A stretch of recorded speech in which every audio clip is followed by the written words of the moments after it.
नमस्कार, स्वागत है आप सभी का आपके अपने channel update GK for you पर। गाइस, आज हम हिंदी में विराम चिन्ह पर डिस्कशन करने जा रहे हैं। इससे पहले के वीडियो में हमने वर्ण पर डिस्कशन किया था। तो हिंदी में वर्ण से जितने भी बनने वाले प्रश्न से उनका डिस्कशन हमने पिछली क्लास में किया है। आज हम विराम चिन्हों पर बनने वाले प्रश्नों का जो है डिस्कशन करने जा रहे हैं। तो हमारे यहाँ पर देखिए, अगर वीडियो पर चैनल पर आप पहली बार विजिट कर रहे हैं तो कृपया चैनल को लाइक शेयर सब्सक्राइब करें और बेल आइकन को प्रेस करना ना भूलें। गाइस, वीडियो में अंत तक बने रहिएगा और ये जो है आपके आने वाले हर एक एग्जाम में जहाँ पर भी हिंदी से रिलेटेड क्वेश्चंस आते हैं तो उसके लिए इम्पोर्टेंट है। और वीडियो एग्ज़ाम आपका आगे ही 1 मंथ में ही होने वाला है। और इसके आगे हम आरओ में भी यहाँ से क्वेश्चंस आते हैं, तो इसको भी देख लीजिएगा। चलिए शुरू करते हैं। तो यहाँ पर देखिए, पहला प्रश्न है किस वाक्य में जो है विराम चिन्ह का उचित प्रयोग नहीं है। कौन से वाक्य में विराम चिन्ह का उचित प्रयोग नहीं है। तो ऑप्शंस दिए हुए हैं। ऑप्शंस में से जो सही आंसर होगा हमारा यहाँ पर सी आंसर सही हो जाएगा, जिसमें जो है विराम चिन्ह का सही से प्रयोग नहीं हुआ है। यहाँ पर सुनो सुनो वह गा रही है, तो यहाँ पर गलत है। सुनो वह गा रही एक ही बार में हम बोल सकते हैं, तो हम इसको 2-3 बार क्यों बोलें। अगला प्रश्न है साथ में, निम्नलिखित में से कौन सा विराम चिन्ह प्रश्न नहीं है, प्रकार नहीं है, विराम चिन्ह का प्रकार नहीं है। तो यहाँ पर लाघव एक चिन्ह होता है, विवरण होता है, उपदेशक होता है। तो कौन सा इसमें से नहीं है, ये पूछा गया है कि विराम चिन्ह का प्रकार नहीं है। तो ऑप्शंस में से सी आंसर हो जाएगा उपदेशक। उपदेशक जो है विराम चिन्ह का प्रकार नहीं है, जबकि निर्देशक, लाघव और त्वरण जो है विराम चिन्ह के प्रकार हैं। अगला प्रश्न है, जहाँ वाक्य की गति अंतिम रूप ले ले, जहाँ वाक्य की गति अंतिम रूप ले ले, विचार के तार टूट जाए, वहाँ किस चिन्ह का प्रयोग किया जा सकता है या किया जाता है। तो ऑप्शंस में से योजक है, अल्प विराम है, उद्धरण चिन्ह है या पूर्ण विराम है। सही आंसर हो जाएगा पूर्ण विराम। यहाँ पे जहाँ पे एकदम खत्म हो जाएगा सेंटेंस हमारा, वहाँ पर हम पूर्ण विराम का प्रयोग करेंगे। नेक्स्ट प्रश्न है, विराम चिन्ह युक्त जो है विराम चिन्ह प्रयुक्त होता है, तो कहाँ पर प्रयुक्त होता है। तो ऑप्शंस में से जो ऑप्शंस हैं यहाँ पर विवरण चिन्ह, लाघव चिन्ह, तुल्यता सूचक चिन्ह है या संयोजक चिन्ह। तो विराम चिन्ह कहाँ पर प्रयुक्त होता है, तो ये संयोजक चिन्ह, डी ऑप्शन हमारा करेक्ट हो जाएगा। ये एक संयोजक चिन्ह है।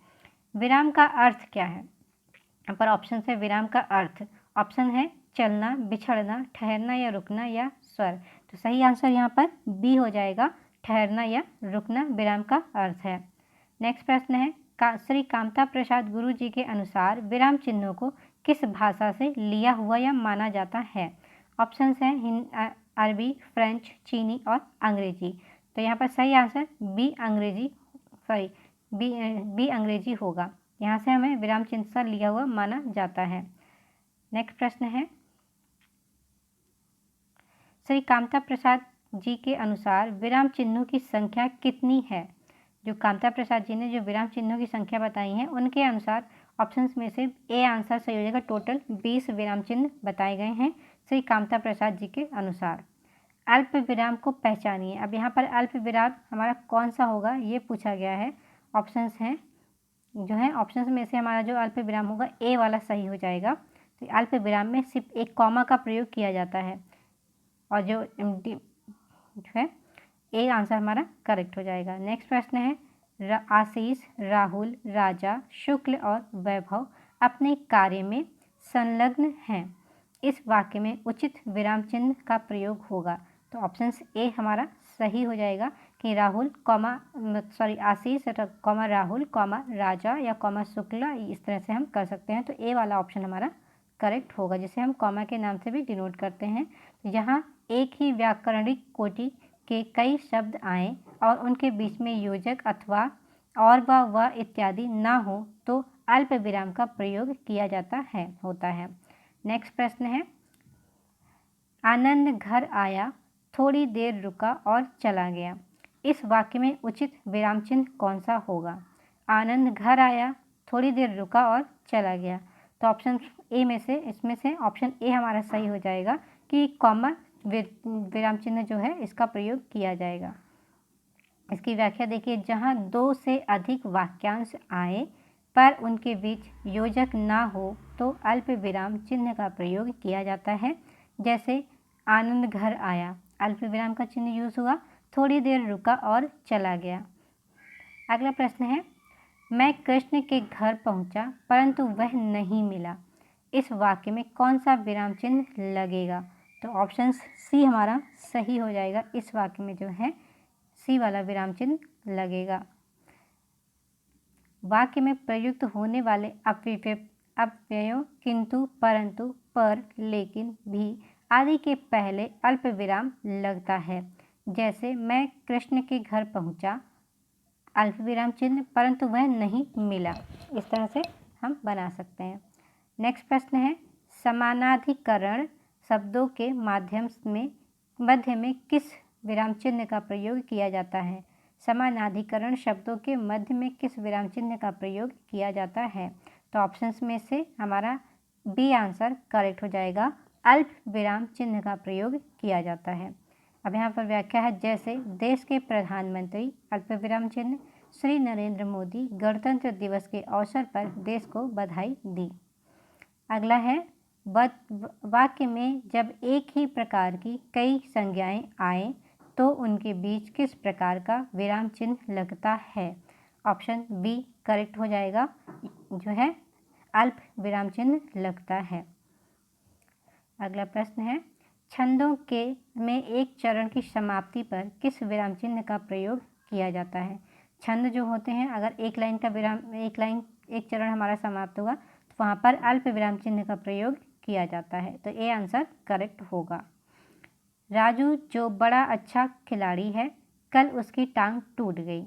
वाक्य में उचित विराम चिन्ह का प्रयोग करें। ऑप्शंस दिए हुए हैं, तो यहाँ पर जो सही आंसर हो जाएगा कि राजू एक अच्छा खिलाड़ी है।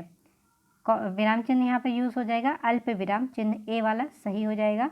कल उसकी टांग टूट गई, तो यानी कि खिलाड़ी है के बाद में अल्प विराम चिन्ह ए का प्रयोग किया जाएगा। उपवाक्यों में के पूर्व अथवा पश्चात भी अल्प विराम चिन्ह लगता है।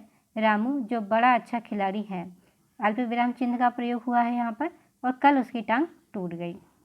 अगला प्रश्न देखिए, जाना है तो जल्दी जाओ। वाक्य में उचित विराम चिन्ह का प्रयोग होगा। जाना है तो जल्दी जाओ, तो यहाँ पर अल्प विराम चिन्ह का प्रयोग किया जाएगा। जाना है तो जल्दी जाओ ऐसे वाक्य खंडों के बाद भी अल्प विराम चिन्ह लगता है, जिसके बाद लगने वाले तो तब वह आदि का भी लोप हो जाता है। माँ मेरा कल्याण करो। वाक्य में उचित विराम का प्रयोग करें। यहाँ पर भी अल्प विराम चिन्ह का प्रयोग होगा। माँ मेरा कल्याण करो ऐसे वाक्यों में हाँ या नहीं, अच्छा तथा संबोधन कारक के बाद अल्प विराम लगता है। नेक्स्ट प्रश्न है, जब वाक्य में एक समान अधिकरण का प्रयोग होता है तो किस विराम चिन्ह का प्रयोग किया जाता है? ऑप्शंस में से बी आंसर हो जाएगा अर्ध विराम चिन्ह। अर्ध विराम चिन्ह का प्रयोग होता है, यानी कि दो डबल पॉइंट जो लगते हैं ऊपर नीचे करके, इसको अर्ध विराम चिन्ह भी कहा जाता है। तो बी आंसर हमारा करेक्ट हो जाएगा। मिश्रित तथा संयुक्त वाक्यों में विरोध का भाव प्रकट करने के लिए किस विराम चिन्ह का प्रयोग किया जाता है? जैसे संयुक्त वाक्य है या मिश्रित वाक्य है, तो इसमें हम विरोध करने का जो भाव प्रकट किया जाता है उसमें कौन सा विराम चिन्ह प्रयोग होगा? तो यहाँ पर होगा अर्ध विराम चिन्ह, यानी कि 2 पॉइंट वाला भाव जो है ये हम लगा सकते हैं चिन्ह में, अल्प जो है अर्ध विराम चिन्ह। करणवाचक क्रिया विशेषण में किस प्रकार का विराम चिन्ह का प्रयोग होता है? करणवाचक क्रिया विशेषण में जो प्रयोग होता है तो अर्ध विराम चिन्ह का प्रयोग होता है। जो ऊपर नीचे 2 बंदी लगती है उसे अर्ध विराम चिन्ह बोला जाता है। तो डी आंसर हमारा यहाँ पर सही हो जाएगा।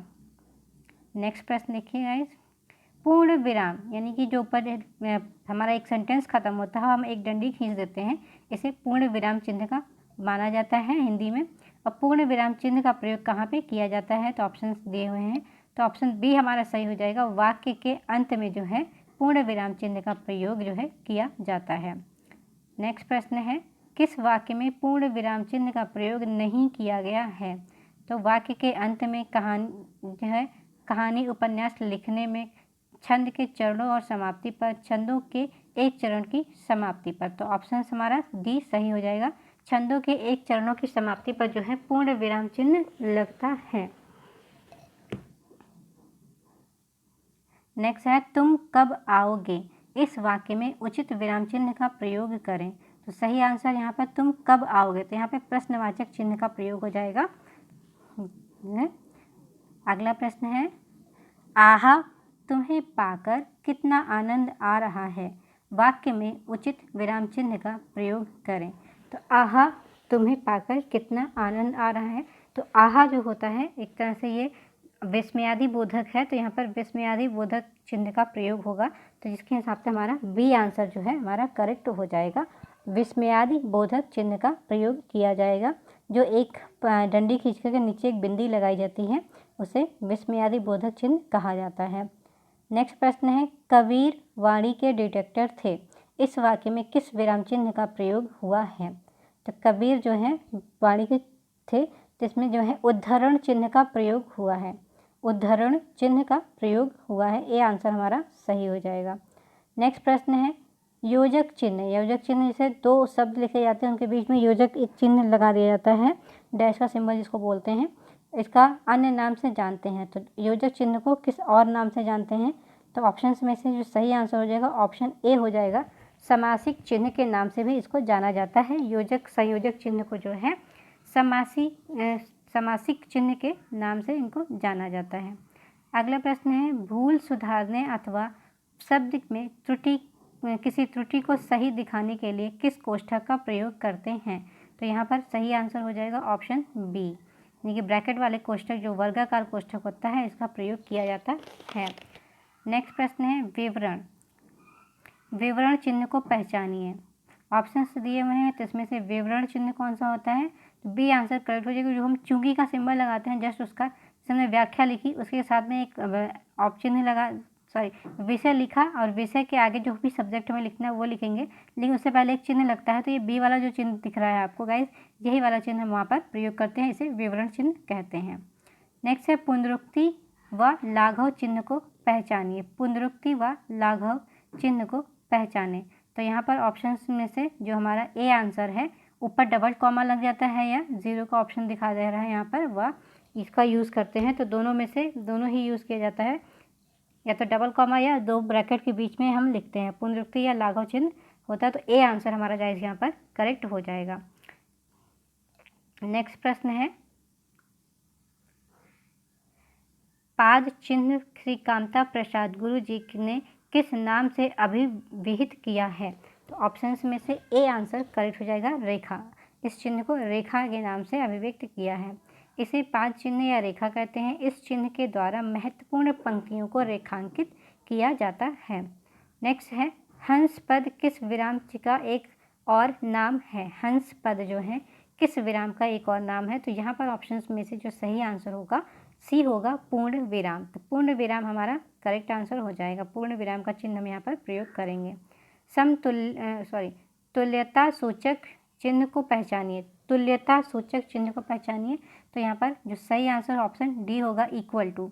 इक्वल टू का साइन जो है, हमें किसी दो चीज़ों के बारे में या दो सामान के बारे में या दो जगहों के बारे में तुलना करते हैं, तो हम कहते हैं ये है या फिर ये है। तो तुल्यता जो है सूचक चिन्ह जो है इक्वल टू को माना गया है। अब डी आंसर में से देखिए, पाषाण या पत्थर, विडौला या इंद्र, विडौजा या इंद्र, तो इस तरह से हम तुलना कर सकते हैं। पाद बिंदु चिन्ह की पहचान करें। अब यहाँ पर ऑप्शंस दिए हुए हैं, तो यहाँ पर पाद बिंदु चिन्ह की जो पहचान करना है, तो ऑप्शंस में से डी आंसर हमारा करेक्ट होगा। समाप्ति सूचक चिन्ह की पहचान करें। समाप्ति सूचक चिन्ह की पहचान करें, तो ऑप्शन ए करेक्ट हो जाएगा, समाप्ति सूचक चिन्ह हो जाएगा। नेक्स्ट है, किस शब्द में ए स्वर नहीं है। कौन सा ऐसा शब्द है जिसमें ए स्वर नहीं आता है। ऑप्शंस में से सही आंसर हो जाएगा हमारा ए, वैदिक। वैदिक में जो है ए स्वर नहीं आता है। अगला प्रश्न है, किसी बड़े अंश का संक्षिप्त रूप दर्शाने के लिए किस चिन्ह का प्रयोग किया जाता है। ऑप्शंस हैं, इसमें से सही आंसर होगा लाघव चिन्ह का संक्षेप सूचक चिन्ह, यानी ए आंसर करेक्ट हो जाएगा, लाघव चिन्ह का संक्षेप सूचक चिन्ह। अगला प्रश्न है, विराम सही विराम चिन्हों वाला वाक्य कौन सा है। ऑप्शंस दिए हुए हैं यहाँ पर, जो सही विराम चिन्ह किसमें दिया जा सकता है। सही ऑप्शन होगा सी, छी, तुमने तो नाम ही डुबो दिया। तुमने तो नाम ही डुबो दिया। तो हमारा विराम चिन्ह ए वाला सी वाला जो है करेक्ट हो जाएगा। अगला प्रश्न है, जहाँ योजक चिन्ह का प्रयोग नहीं करते हैं पहचानिए। सर कौन सा सेंटेंस है जहाँ पर योजक चिन्ह का प्रयोग नहीं किया जाता है? तो ऑप्शंस में से ऑप्शन डी हो जाएगा, कर्मधारय समास से बने शब्दों में योजक चिन्ह का प्रयोग यहाँ पर नहीं होता है। डी आंसर करेक्ट होगा। अगला प्रश्न है, किस कठिन शब्द को पहचान स्पष्ट करने के लिए किस विराम चिन्ह का प्रयोग करते हैं? किसी कठिन शब्द को पहचानने के लिए किस विराम चिन्ह का प्रयोग करते हैं? तो ऑप्शंस में से सी आंसर करेक्ट हो जाएगा, कोष्ठक चिन्ह का प्रयोग किया जाता है। इस तरह से गाइस आज का इतना ही रखते हैं। अगर वीडियो अच्छी लगी हो तो लाइक शेयर सब्सक्राइब करिएगा, अपने दोस्तों को भी शेयर करिएगा। वीडियो कैसी लगी कमेंट करके ज़रूर बताएं। वीडियो देखने के लिए धन्यवाद।